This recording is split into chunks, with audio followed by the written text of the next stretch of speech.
दोस्तों नमस्कार, आदाब, सत श्री अकाल। चैट विद सुरेंद्र वत्स के नए एपिसोड में आप सबका स्वागत है। जैसा कि हम सब लोग जानते हैं, इंटरनेशनल वुमेंस डे 8 मार्च को पूरी दुनिया में सेलिब्रेट किया जाता है और इस दिन बहुत सारी ऑर्गेनाइजेशंस काम करती हैं। स्पेशली उस दिन हम लोग वुमेंस के बारे में और ज़्यादा फोकस रहते हैं, वुमेंस का कितना कंट्रीब्यूशन है समाज में, हमारी ज़िंदगी पे। स्पेशली अगर हम लोग मैन हैं, मेल जो जितने भी हैं, तो वो उस दिन और ज़्यादा रियलाइज़ करते हैं उस चीज़ को। हमने भी ये डिसाइड किया है कि ये जो पूरा महीना है, मार्च का पूरा महीना, हम लोग वुमेंस को आपके बीच में लेके आएंगे, उनसे इंस्पायर होंगे और उनके व्यूज़ जानेंगे। सो इसी कड़ी में आज 2 मार्च को हमारे पहले एपिसोड में हमने इनवाइट किया है हेल्थ एक्सपर्ट मनीषा मिश्रा जी को मुंबई से। सो आइए मिलकर स्वागत करें मनीषा मिश्रा जी का। मनीषा जी, चैट विद सुरेंद्र वत्स में आपका स्वागत है। Thank you so much. I am honoured to be with you sir. आपके बहुत सारे एपिसोड्स देखे हैं मैंने और हर एपिसोड में कुछ नया सीखा है। मैं इनफैक्ट सच बताऊं, बहुत वक्त से सोच रही थी कि क्या मुझे कभी मौका मिलेगा आने का। शुक्रिया कि आज आपने ये मौका मुझे दिया। Thank you so much. Thank you so much ma'am. देखिए, हमारी जो ज़्यादा कम्युनिटी है वो डायरेक्ट सेलिंग वाली कम्युनिटी है और पैसा यहाँ पे खूब सारा है। और हालांकि पैसा जो आता है तो वेलनेस प्रोडक्ट रहते हैं, तो हेल्थ भी थोड़ी ठीक ठाक सी रहती है, लेकिन फिर भी हेल्थ के बारे में एक चीज़ कही जाती है, पहला सुख निरोगी काया, दूजा सुख जेब में माया। तो आज हम लोग पहले सुख के बारे में बातचीत करने चाहते हैं और आपके बारे में जो मैंने रिसर्च किया उसमें मैंने पाया कि आप एक प्रत्यक्ष उदाहरण है उस चीज़ का कि अगर हेल्थ पे फोकस किया जाए तो किस प्रकार के बदलाव आ सकते हैं। सो वो पूरी जर्नी हम लोग जानना चाहेंगे। तो सबसे पहले आपकी अब तक की जो लाइफ जर्नी है वहाँ से शुरुआत करते हैं। सर, मेरा जन्म जो है राजस्थान के जोधपुर में हुआ। मैं एक डॉक्टर के घर पैदा हुई। मेरे फादर डॉक्टर हैं, मेरी मदर न्यूट्रिशनिस्ट की तरह ट्रेंड तो नहीं है, लेकिन न्यूट्रिशन में बहुत ज़्यादा उनका इंटरेस्ट और दखल रहा है। तो बहुत ज़्यादा स्वास्थ्य को लेकर के बहुत जागरूकता के साथ परवरिश हुई मेरी।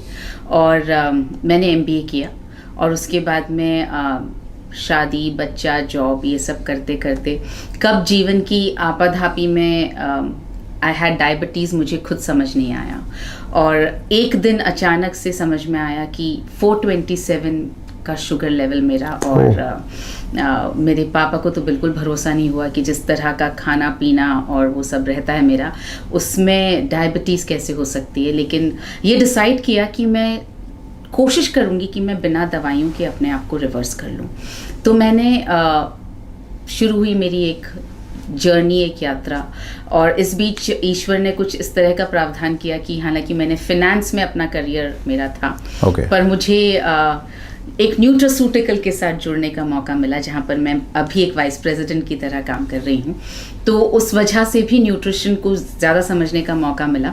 तो बहुत सारी रिसर्च करने के बाद फॉर्चुनेटली मैं अपनी डायबिटीज़ को रिवर्स कर पाई। और तब मुझे लगा कि जो चीज़ मैंने बहुत सारी रिसर्च और बहुत सारा पैसा खर्च करने के बाद सीखी है, अगर पॉसिबल हो तो मैं दूसरों को कम से कम फ्री दे पाऊँ। क्योंकि मैंने यही सीखा है कि जितना दिया जाता है उससे ज़्यादा लौट कर आता है, तो जितना समाज को दिया जा सके।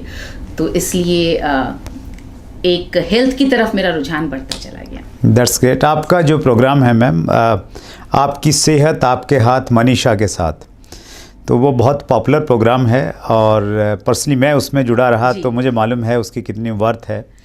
सो वो जो इंस्पिरेशन है कहाँ पे आई, और हम बातचीत करेंगे बहुत सारी, तो उसमें किन किन चीज़ों पे आप बातचीत करते हैं? आपकी सेहत आपके हाथ जब हमने शुरू किया, तो जैसा मैंने आपसे कहा कि जब मैंने रिसर्च की, अपनी हेल्थ को मैं ठीक करना चाह रही थी, तो ये समझ में आया कि बीमार होना एक्चुअली बहुत मुश्किल है। हम बहुत मेहनत करते हैं बीमार होने के लिए, और ठीक रहना बहुत आसान है अगर आप कुछ ना करें। मतलब अगर आप अपनी जीभ के स्वाद के लिए कुछ ना करें तो आप बहुत ठीक रह सकते हैं। अगर आप जीभ के स्वाद के लिए मेहनत बहुत करते हैं हम पैसा कमाते हैं, फिर हम खाना अच्छा खाना हम बनाना ढूंढते हैं, उसको कहाँ से मिलेगा। हाँ, तो हम बहुत मेहनत करते हैं बीमार होने के लिए। तो ये समझ में आया कि हेल्थ तो बहुत आसान है और आप ही के हाथों में है। आपको कोई और ठीक नहीं कर सकता, ना डॉक्टर, ना दवाइयाँ, ना कोई और, ना दुआ। सिर्फ और सिर्फ आपकी मेहनत आपको ठीक कर पाएगी।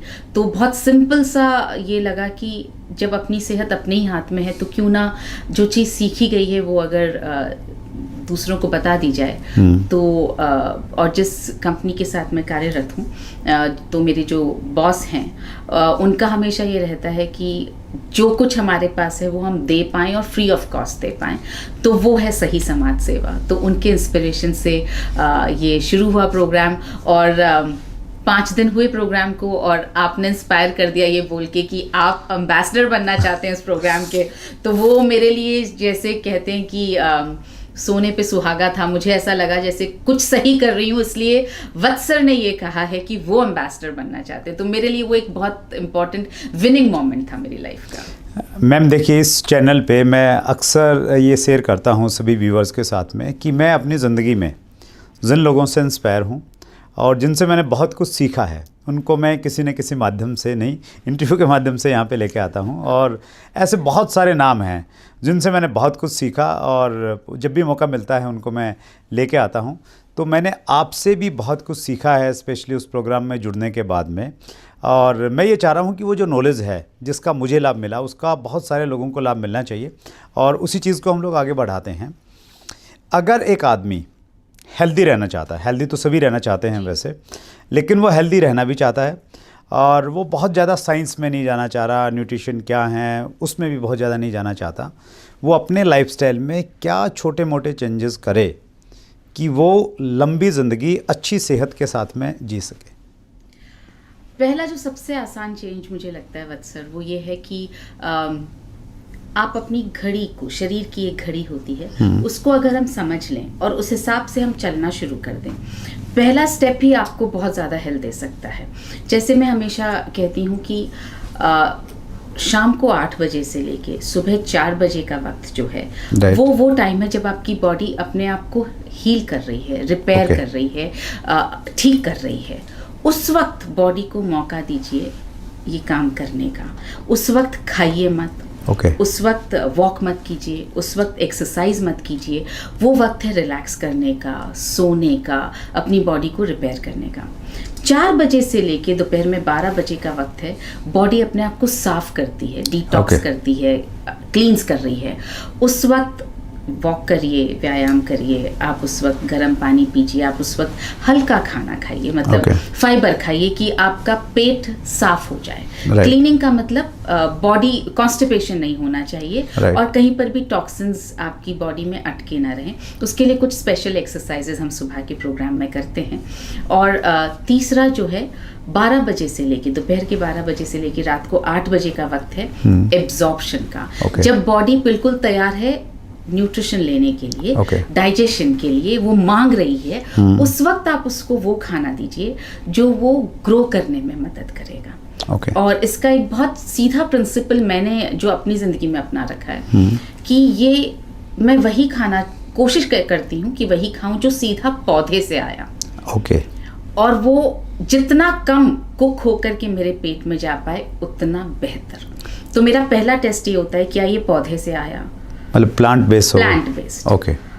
मैं वीगन या वेजिटेरियन की बात नहीं कर रही, सिंपल टेस्ट है, क्या ये पौधे से निकल के आया है, क्या ये नेचुरल है। बेसिकली क्या नेचर ने दिया है। जैसे पानी पौधे से नहीं निकला लेकिन नेचर से आया है। तो कोई भी चीज़ जो पौधे से आई है वो मेरे लिए खाने लायक है। जैसे अगर आप सोचें कि पकौड़ा नेचर से नहीं आया, हमने उसको कुक कर दिया, तो वो मेरी लिस्ट में थोड़ा नीचे चला जाता है। दाल कुक हो गई इसलिए थोड़ी नीचे चली गई, लेकिन स्प्राउट क्योंकि सीधा नेचर से आया और हमने उसको पकाया नहीं, तो वो तो एक सीधा प्रिंसिपल है कि जो चीज़ नेचर से मिली उसको मैं जितना ज़्यादा अपना लूँ। ये 2 चीज़ें अगर घड़ी इसको हम ये भी समझे मैम कि नेचर से मिली और उसको दोबारा नेचर में ले जा सकते हैं हम लोग। एग्जैक्टली, दोबारा नेचर में ले जा सकते हैं, बिल्कुल। मीन जिसको उगाया जा सके, जिसको उगाया जा सके, राइट।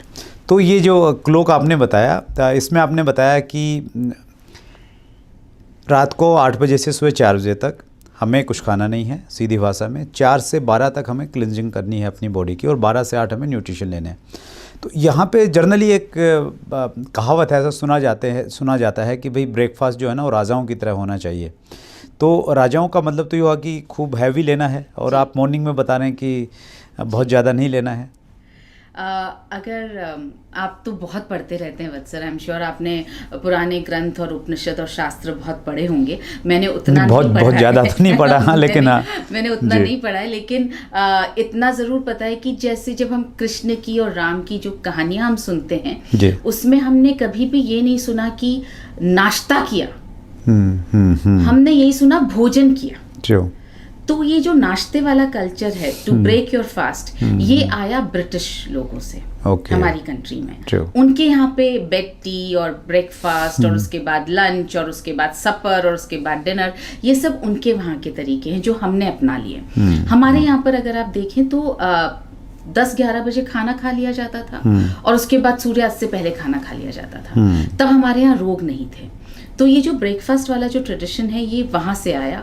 अगर आप हल्का खाएंगे, मतलब मैं यही कहूँगी कि आपकी बॉडी को जो सूट करता है आप एक्सपेरिमेंट करके देखें। अगर आपको महीने भर ये बॉडी क्लॉक फॉलो करके आराम मिलता है, अच्छा लगता है, आप फॉलो करें। आपको लगता है कि नहीं, आप हैवी ब्रेकफास्ट करके और थोड़ा हैवी लंच और बहुत लाइट डिनर करके आपको बेटर लगता है, तो आप वैसा करें। मैंने सीखा वो मैं आपको बिल्कुल। मैं इसमें एक चीज़ और ऐड करना चाहता हूँ। मैं नेचुरोपैथी को बहुत फॉलो करता हूँ लगभग 15-20 साल से, और एक बहुत अच्छा संस्थान है हमारे देश में, Jindal nature care institute Bangalore. तो उसमें मैं लगभग हर साल जाता हूँ। तो वहाँ उनका भी कॉन्सेप्ट यही है कि 2 टाइम भोजन करना चाहिए, तो वो 2 टाइम ही देते हैं। और उस वक्त आप बहुत फ्रेश होके बिल्कुल नए बन के आते हो। हाँ, और मैं जब आप बोल रहे थे तो मैं वही टाइम कैलकुलेट करने की सोच रहा था कौन सा देते हैं। तो वो शायद 10:45 से 12:30 उनका विंडो होगा। हाँ, एक टाइम रहता है, और उसके बाद में फिर 6 o'clock से 8 o'clock तक का एक रहता है। तो उसी में 2 में भोजन मिलता है, और वो भी लिमिटेड मात्रा में मिलता है, और वो एक बहुत अच्छी चीज़ है। तो दैट्स ग्रेट, परफेक्ट। तो मतलब जो ब्रेकफास्ट का हमारा सिस्टम कहीं ना कहीं हमने अपना लिया है, तो वो उतना सही नहीं है। ब्रेकफास्ट करना चाहिए, भूखे नहीं रहना चाहिए, मगर लाइट और वैसा नाश्ता जो आपकी बॉडी को क्लींस करने में, फाइबर में मतलब पपीता ले सकते हैं हम लोग। जी, फ्रूट्स में, जिस सब में ऑलमोस्ट सारे फ्रूट्स में फाइबर होते हैं। फ्रूट्स, वेजिटेबल्स, इवन स्प्राउट्स, दाल के जो स्प्राउट्स, साबुत मूंग हुआ, साबुत मोठ हुआ, ये सब में बहुत फाइबर होता है। कार्बोहाइड्रेट में फाइबर कम होता है, उसको थोड़ा सा हमें अवॉइड करना है, मॉर्निंग में कम लें। कार्बोहाइड्रेट्स के बारे में मैंने आपके प्रोग्राम से ही एक चीज़ सीखी थी, और उस पर मैं ज़रूर थोड़ा सा आपकी लाइट चाहूँगा कि आप उस पर प्रकाश डालें थोड़ा सा। कार्बोहाइड्रेट्स हम लोग बहुत खाते हैं, मतलब खाते ही वो हैं, या तो चावल खाते हैं या गेहूं से बनी हुई चीज़ें हम लोग खाते हैं। तो कार्बोहाइड्रेट्स की कितनी ज़रूरत है एक आम आदमी को? एक्चुअली कार्बोहाइड्रेट्स की बिल्कुल भी ज़रूरत नहीं है। अच्छा जी। फिर से मैं आपसे बात करूंगी राम और कृष्ण के बारे में। उस वक्त आपने कभी नहीं सुना कि कुछ पकाया गया, कंदमूल खाए गए, पेड़ से तोड़ के लाया गया, ऐसी ही चीजें सुनने में आती हैं। तो जितना नेचर के करीब हम रह पाए, नेचर कार्बोहाइड्रेट्स नहीं देता है हमको। नेचर जिस फॉर्म में गेहूं देता है उस फॉर्म में हम खाते नहीं हैं। कार्बोहाइड्रेट उतना ही, जिसमें फाइबर हो उतना कार्बोहाइड्रेट जरूरी है। जैसे आपने अगर गेहूं का दलिया खाया, टूटा हुआ, ब्रोकन व्हीट जिसको बोलते हैं, दैट इज़ गुड, क्योंकि उसमें चोकर है, फाइबर है। लेकिन हमने क्या किया, उसका आटा, मैदा, चोकर निकाल के, फाइबर निकाल करके खाया, तो वो करता है नुकसान। जितना ज़्यादा रिफाइनमेंट होगा उतना नुकसान करेगा। तो कार्बोहाइड्रेट्स की बहुत कम ज़रूरत है। ये गेहूं और बाजरा और ये सारी चीज़ें हमने बहुत बाद में उगाना शुरू किया। पहले तो हम फल फूल सब्जियां यही उगाते थे। और मेरे ख्याल से इस बात पर तो सर आप ज़्यादा रोशनी डाल पाएंगे, क्योंकि आपने बहुत वक्त बिना कार्बोहाइड्रेट के बहुत वक्त आपने निकाला है, और आप बहुत स्वस्थ और आपने बहुत वेट लॉस किया। तो I think you would be able to tell us better about this. नहीं, मैं आपका इनपुट जरूर देना चाहूँगा मैम, और वो आपके प्रोग्राम की वजह से ही हो पाया। कौन थे वो डाइटिशियन जिनको आपने स्पेशल इन्वाइट किया था? अंकुश भाटिया। अंकुश भाटिया, यस। तो मैं व्यूवर्स के साथ एक शेयर करना चाहूँगा एक इंसिडेंट, और मैं उसका टेस्टिमोनियल हूँ एक्चुअली। अंकुश भाटिया जी को मैंने सुना, और अंकुश भाटिया जी की जो बात जो है तो थोड़ी सी फ़नी, लेकिन उसमें मैसेज बहुत बढ़िया है। तो अंकुश भाटिया जी जो बोल रही थी, अच्छी बात ये रही कि मैं और मेरी वाइफ सुदेश हम दोनों उस प्रोग्राम को अटेंड कर रहे थे। तो अंकुश भाटिया ने बोला कि हमारे यहाँ पे जो कार्बोहाइड्रेट्स का कल्चर है ना, ये गलत सा पैदा हो गया है, हमें ज़रूरत नहीं है कार्बोहाइड्रेट्स लेने की, और ज़रूरत नहीं मतलब हम ले ही नहीं, मतलब कार्बोहाइड्रेट तो गरीब लोगों का खाना है। अगर आपके पास में पैसे नहीं हैं फ्रूट खरीदने के, वेजिटेबल के, तो आप कार्बोहाइड्रेट्स लीजिए। तो मैंने सुदेश को बोला यार हम इतने गरीब तो नहीं हैं कि हम लोग फ्रूट नहीं खा सकें, वेजिटेबल नहीं खा सकें। और देखिए लाइफ में मनीषा जी, आपके माध्यम से मैं व्यूवर्स को कहना चाहता हूँ ये बात कि डिसीजन बहुत इंपॉर्टेंट है एक्चुअली। बहुत सारे लोग हैं ना शुभ मुहूर्त के चक्कर में रहते हैं कि वो मुहूर्त आएगा, नया साल आएगा या तब आएगा तब मैं कुछ ऐसा कुछ क्रिएटिव डिसीजन लूँगा। उसी दिन सेम डे जिस दिन अंकुश भाटिया आए, उन्होंने बोला कार्बोहाइड्रेट्स नहीं लेना चाहिए, और उन्होंने बोला कि हो सके तो आप वीगन बन जाइए, जो दूध से बनी हुई चीज़ें हैं वो भी छोड़ दीजिए। उसी दिन मैंने 30 दिन का एक कमिटमेंट किया कि सुदेश को मैंने बोला सुदेश मुझे आपकी हेल्प चाहिए। तो बोली क्या हेल्प चाहिए? मैंने कहा आप मुझे बिल्कुल नहीं बोलेंगे कि भाई एक रोटी खा लो, एक तो चपाती ले ही लो आप।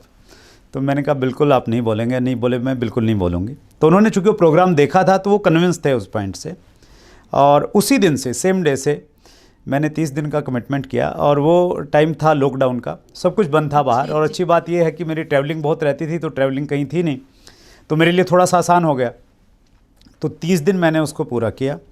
उसके बाद मैं फिर सोचा कि यार 30 दिन में कुछ ज़्यादा परेशानी नहीं आई, चलो और थोड़ा बढ़ाते हैं। तो फिर 60 दिन किया। फिर मैंने एक चैलेंज लिया कि क्या मैं 90 दिन इसको कर सकता हूँ। फिर मैंने 90 दिन तक कंटिन्यू, और मैं अब सोचता हूँ तो मुझे लगता है कि हार या मतलब मुश्किल तो कुछ था नहीं था, लेकिन हाँ थोड़ा सा डेयरिंग ज़रूर था। 90 दिन तक मैंने कोई कार्बोहाइड्रेट्स नहीं लिया, बिल्कुल जैसे कहते हैं ना कि सोन का ले लेते हैं, सोन का भी नहीं लिया। और दूध से बनी हुई कोई भी चीज़, चाहे वो दही थी या पनीर था, कोई भी चीज़ मैंने दूध से बनी हुई नहीं ली। और उसका परिणाम ये रहा, मतलब इतना चमत्कारिक परिणाम था, और स्पेशली उन लोगों के लिए जो लोग जिनका थोड़ा सा वेट ज़्यादा है, उनके लिए तो ये एक बहुत बड़ी न्यूज़ मैं उनको दे रहा हूँ। मेरा वेट था मनीषा जी 78 kg, और मेरा आइडियल वेट होना चाहिए 72 के अप्रोक्स, और मैं बहुत कोशिश करता था 78 से 72 पे लाने की। मैक्सिमम मैं 74 तक लेके आ जाता था, और उसके बाद में फिर वो बढ़ जाता था, 78 पे जाके रुक जाता था। और जब मैंने ये 3 महीने, देखिए मैंने, कुछ लोग कहेंगे अच्छा रोटी नहीं खाओगे तो क्या खाओगे, चावल नहीं खाओगे तो क्या खाओगे, ये बहुत बड़ा सवाल आता है। मैंने खूब, उन दिनों है ना मैंगो का सीज़न था, तो खूब मैंगो खाए मैंने। तरबूज आता था, गर्मी के दिन थे, तो खूब सारे मैंने तरबूज खाए, और मतलब भर भर के खाए, कोई कंजूसी नहीं करी, बस कार्बोहाइड्रेट्स नहीं खाया। और 90 दिन में मेरा वेट 14 kg कम होके और मैं 64 पे आ गया था। अमेजिंग, वो ट्रांसफॉर्मेशन तो आपका दिख रहा है, और जो ग्लो आया आपके चेहरे पे, मतलब ग्लो हमेशा से था, लेकिन एक अद्भुत सा ग्लो जो उन 90 दिनों के बाद दिखाई दिया, वो बहुत ही अमेजिंग था। बस वो और मेरे बहुत सारे भरम, मुझे ऐसा लगता था एक्चुअली, शायद बहुत सारे लोगों को लगता होगा कि यार वेट कम करना है तो आप भागिए, पसीना निकालिए, ये सब कीजिए, वो चीज़ें भी कहीं काम करती होंगी, लेकिन मेरा अपना एक्सपीरियंस ये कहता है 90% आपकी डाइट है, वो चीज़ें शायद 10% है। मैं सुबह का आपका प्रोग्राम अटेंड करता था, योगा करता था थोड़ा बहुत, लेकिन मैंने कोई बहुत ज़्यादा वैसी वाली एक्सरसाइज नहीं की कि जिसमें बहुत ज़्यादा पसीना आ रहा है। हाँ, यस, वो वाली चीज़ें मैंने नहीं की, और उस प्रकार से हुआ। और उसके बाद में जो है, मैं बहुत चाह के रोटी चावल ये सब चीज़ें नहीं खाता। तो अब भी मेरा रूटीन यही है कि मैं वीक में एक आध बार खाया तो खा लिया, और अदरवाइज़ ज़रूरत नहीं पड़ती, महसूस ही नहीं होती। आप अभी भी फॉलो कर रहे हैं? मतलब मैं अभी, पहले तो नियम था कि भाई बिल्कुल कुछ नहीं लेना, लेकिन अभी ये है कि मतलब वीक में एक आध बार लिया तो लिया, नहीं लिया तो मुझे ज़रूरत नहीं पड़ती। मैं सुदेश बहुत अच्छी सब्जियां बनाती है, दाल बनाती है, तो वो मैं बिल्कुल खाता हूँ। बस मैं थोड़ी सी ज़्यादा ले लेता हूँ वो चीज़ें, उससे मेरी जो क्वांटिटी है वो पूरी हो जाती है, और कहीं मुझे कोई कमज़ोरी महसूस नहीं। इवन मैं बिल्कुल इस साल मैंने गोल लिया है 2021 में कि I will be the fittest. मैं जितना एक्टिव 20 साल में नहीं था, उतना एक्टिव और उतनी एक्टिविटीज़ मैं इस साल करने वाला हूँ। तो ये मुझे लग रहा है ये सारे के सारे मिथ हैं, और आपने बहुत अच्छा लाइट उस चीज़ पे डाली।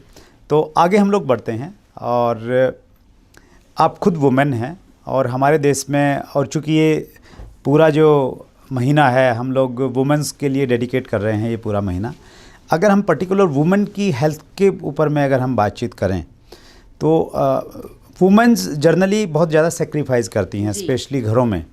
तो वुमेन्स को अगर हेल्दी रहना है, वुमेन्स देखिए घर का इंजन है, तो वो अगर हेल्दी रहेंगी तो पूरे परिवार को संभाल सकती हैं। और एक महिला अगर बीमार हो जाती है तो उसी की वजह से परिवार को 2 दिन में मालूम चल जाता है कि वो कितना काम करती हैं और कैसे संभालती हैं घर को।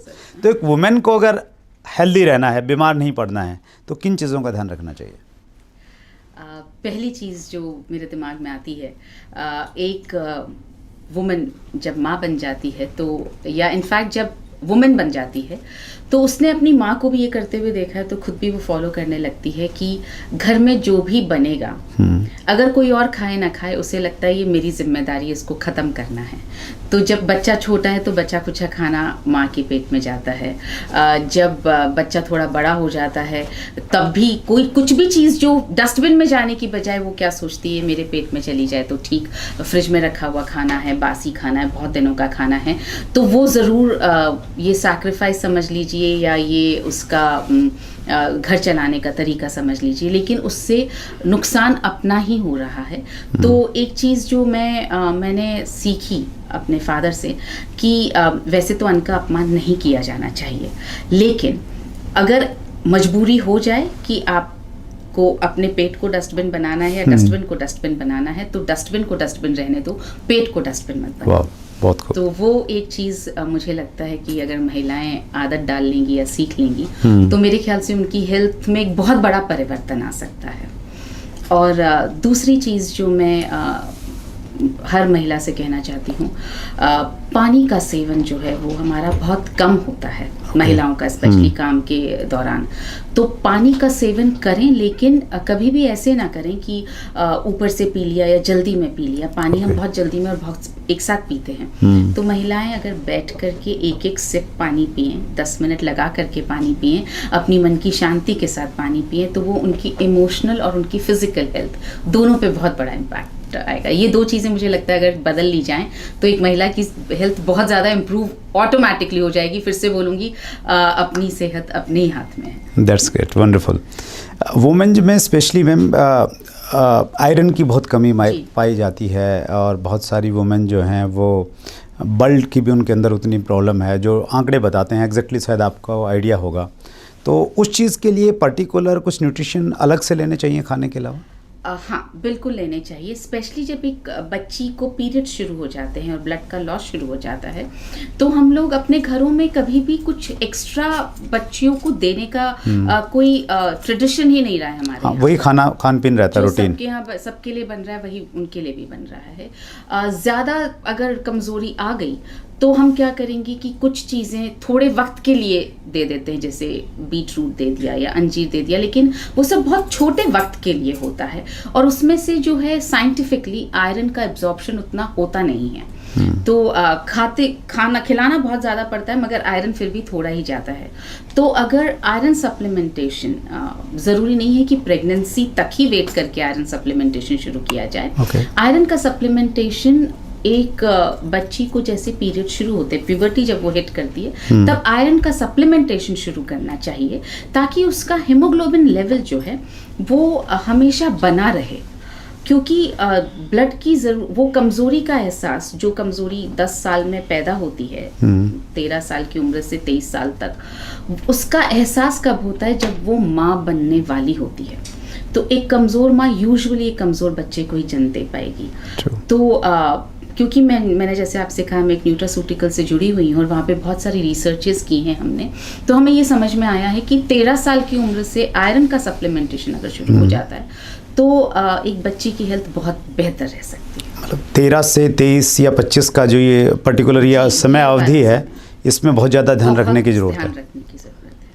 That's great. तो पेरेंट्स को स्पेशली क्या ध्यान रखना चाहिए मैम? क्योंकि जो वैसे तो बच्चे सारे ही हैं, लेकिन मेरा अपना भी एक्सपीरियंस ये है कि जो लड़कियां हैं वो थोड़ा खाने पीने में थोड़ी ज़्यादा चूज़ी हो जाती हैं बहुत बार। तो एज ए पेरेंट्स क्या करना चाहिए? मुझे लगता है अगर बच्चियां चूज़ी हैं तो supplementation is the best way. आप अगर एक बहुत बड़ा प्लेट सैलड या फ्रूट्स का उसके सामने रखें, बजाय एक बहुत अच्छा आयरन सप्लीमेंट की एक छोटी टैबलेट आप उसके पास में रखें, तो वो लेना ज़्यादा आसान है। फ्रूट्स और वेजिटेबल्स ऑफ कोर्स खाने चाहिए, मगर बहुत ज़्यादा मात्रा में खाना पॉसिबल नहीं होता, और बच्चियों को ज़्यादा पसंद नहीं आता घास फूस क्यों खाना है। तो इसलिए एक सप्लीमेंट ज़रूर उनकी दिनचर्या का हिस्सा होना चाहिए। इंडिया में अभी सप्लीमेंट्स हम कम समझते हैं, लेकिन बाहर अगर आप देशों की, जैसे यूएस हुआ, जापान हुआ, चाइना हुआ, यहाँ की अगर आप स्टडी करें, यूरोप की अगर आप स्टडी करें, तो आप पाएंगे कि सप्लीमेंट्स जो हैं वो एक मतलब बचपन से आपकी ज़िंदगी का हिस्सा बने रहते हैं, और इसलिए उन देशों में स्वास्थ्य हमसे ज़्यादा है। तो एक तो हेल्थ के लिए सप्लीमेंटेशन, दूसरा मुझे लगता है बच्चियों को मेंटल स्ट्रेंथ देना बहुत ज़रूरी है। जिस तरह के माहौल में आज बच्चियां हैं, और इनफैक्ट उनको कहने से पहले मैं सारी बच्चियों से माफ़ी मांगना चाहती हूँ कि हम उन्हें ऐसा समाज ही नहीं दे पाए कि वो फ्रीली अपनी मर्जी से घूम सकें, अपनी मर्जी से आ जा सकें, अपनी मर्जी से सोच सकें, अपनी मर्जी से काम कर सकें। हमने इतना डरा दिया है उनको। तो पहली रिस्पॉन्सिबिलिटी तो समाज की और स्पेशली हम बुद्धिजीवियों की कि उनको एक ऐसा माहौल दें। दूसरा, अपनी बच्चियों को इतना मेंटल स्ट्रेंथ देना ज़रूरी है कि अगर जीवन में कभी कुछ ऐसा जो आपके हिसाब से ठीक नहीं हो रहा है, दैट कैन बी एनीथिंग, आप किसी हेल्थ प्रॉब्लम से परेशान हैं, आपको कोई और चीज़ परेशान कर रही है, आप किसी भी चीज़ को लेकर फिक्रमंद हैं, तो यूजुअली हम बच्चियों को ये सिखाया जाता है कि सहनशील बनो, अपने अंदर रखो, किसी से मत कहो। मुझे लगता है बच्चियों को ये समझाना ज़रूरी है कि बात करो, बोलो, बताओ, आस्क फॉर हेल्प, मदद मांगो। इससे शायद जो आजकल डिप्रेशन बहुत ज़्यादा इंडिया में फैल रहा है, और आपने सुना होगा बहुत सारी सेलिब्रिटीज़ भी बोल चुकी हैं हम डिप्रेशन से निकले हैं, हम शायद इस डिप्रेशन को कंट्रोल कर पाएंगे।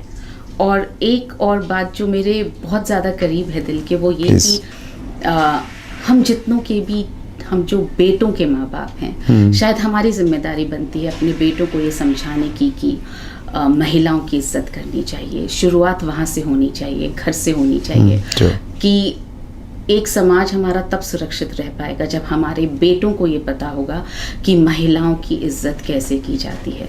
तो वहाँ पर एक बहुत बड़ा चेंज लाने की ज़रूरत है। मुझे लगता है बेटों के माँ बाप की जिम्मेदारी बेटियों के माँ बाप से ज़्यादा है।